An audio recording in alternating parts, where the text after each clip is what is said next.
Now, just so you are aware, that 2-minute trip he just did on the train took the men 7 years by hand tools and dynamite.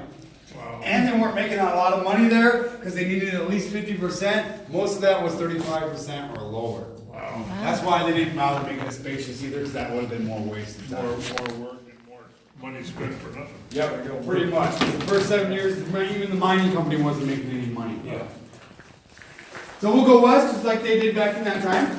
Oh, wow. Now, one thing you may notice as we progress deeper into this mine is the slopes will go ascending in elevation to descending on the way out.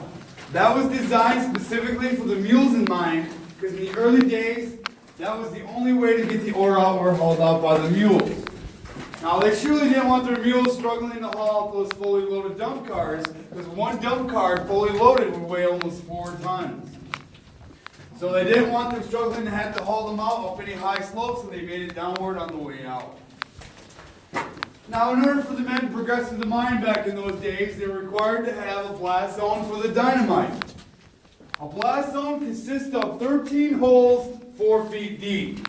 So the way they did that back in those times is one man would hold a star-shaped Joe rod, like this rod right here, and he'd hold it up against the wall, and while he held it, 2 other men with a hammer each would take turns, and this is what they'd do.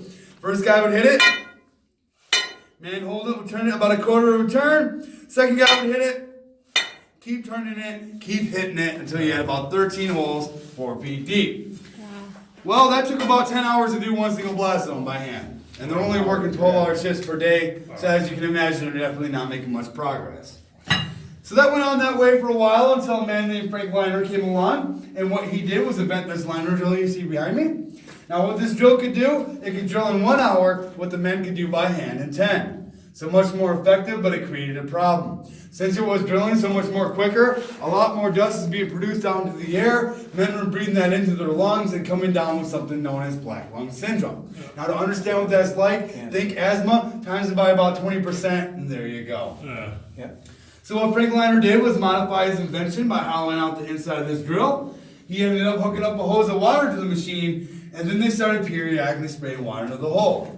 Now that took care of the dust problem, but created altogether another one. All that water just wouldn't stay in the wall. It'd run down the wall, combine it with all that dust and dirt, turn into a sludgy mud, and there's times where it's piling up around the ankles of the miners, even times where it's clear past their knees. Wow. Whoa. Crap, that's some rough thing. Now obviously you can't be working in that kind of environment before you get sick. So that is why they needed the invention of that piston water pump. That big Right. round wheel I pointed out.